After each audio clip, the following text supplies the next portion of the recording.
కానీ ఎవరికి మేలు జరిగింది? కొత్తగా ఈ పార్టీ కాంగ్రెస్ పార్టీ ఈ రాష్ట్రంలో అధికారంలోకి వచ్చంటే ఏ కాంగ్రెస్ కాంట్రాక్టర్లు అయితే కాంట్రాక్టు పని చేసి పెండింగ్లో ఉండెనో వారికి బిల్లులు ఇవ్వడానికి మాత్రమే ఈ ప్రభుత్వం వచ్చిందా అనే అనుమానం కలుగుతూ ఉన్నది.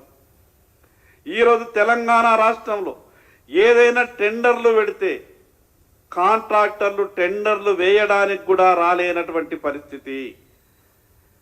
ఈ భారతదేశంలో ఏ రాష్ట్రంలో కూడా ప్రభుత్వం టెండర్ పిలిచిన తర్వాత 4-5 సార్లు కూడా టెండర్లకు రానటువంటి పరిస్థితి ఉన్నది అనంటే తెలంగాణ రాష్ట్ర ఆర్థిక పరిస్థితి ఏ రకంగా ఉన్నదో మనం అర్థం చేసుకోవాలా.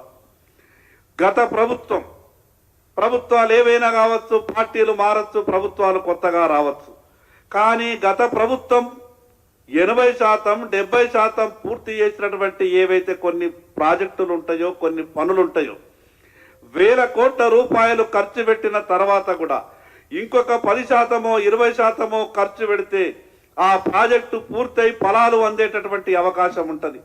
మేము చెప్పినాం శాసనసభలో, మీరు పట్టింపులకు పోయి లేదా ఫలానా పని చేసినటువంటి కాంట్రాక్టర్ మా పార్టీకి సంబంధించినటువంటి వ్యక్తి కాడని, లేదా ఆ కాంట్రాక్టర్ మాకు కమిషన్ ఇవ్వలేదని, గత ప్రభుత్వంలో పెద్దలకు మాత్రమే కమిషన్ ఇచ్చిండని మీరు ఆ రకమైనటువంటి ఆలోచనతోని ఆ ప్రాజెక్టులకు నిధులు ఇవ్వకపోతే నష్టపోయేది రాష్ట్ర ప్రజలు, నష్టపోయేది ఆ పరిసర ప్రాంతాల ప్రజలు. కాబట్టి ఆ రకమైనటువంటి భేషజాలకు పోకుండా 10%, 20% పెండింగ్లో ఉన్నటువంటి వాటిని నిధులిచ్చి పూర్తి చేయాలనంటే ఇప్పటి వరకు దాని మీద ఈ ప్రభుత్వం ఉలుకు పలుకు లేదు.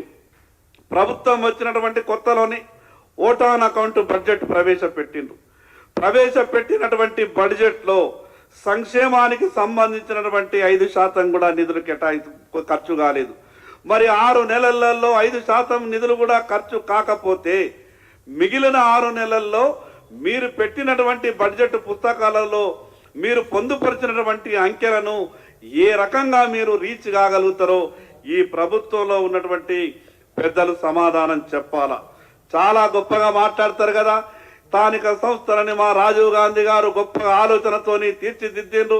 72, 73వ రాజ్యాంగం ప్రకారం స్థానిక సంస్థలను బలోపేతం చేస్తున్నామని చెప్పిండ్రు. ఈరోజు గ్రామాలలో అభివృద్ధి కార్యక్రమాలు జరగాలంటే, ఈరోజు గ్రామాలు అభివృద్ధి, గ్రామీణ ప్రాంతం అభివృద్ధి జరగాలంటే గ్రామ పంచాయతీ అనే వ్యవస్థ యాక్టివ్గా ఉంటేనే సాధ్యమవుతుంది.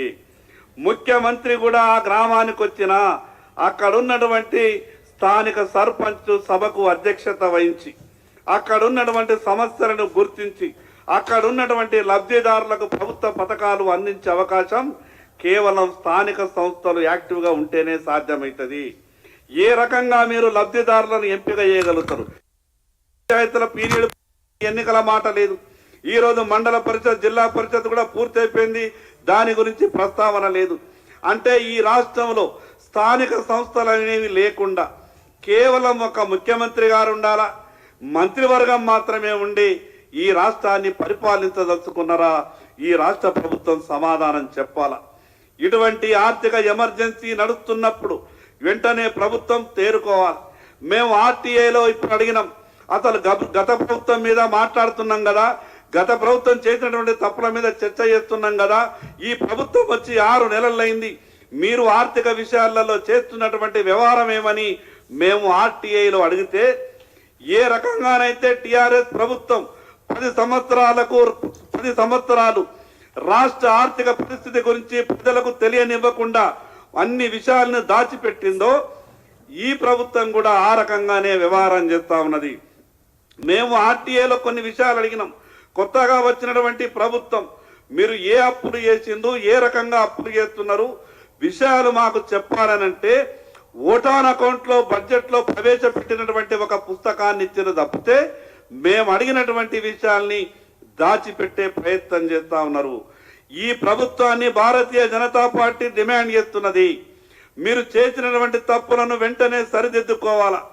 కేంద్ర ప్రభుత్వం ఇచ్చినటువంటి నిధులను వెంటనే మీరు ఆ నిధులని గ్రామ పంచాయతీలకు, మండల పరిషత్తులకు, జిల్లా పరిషత్తులకు నిధులు విడుదల చేయాలి.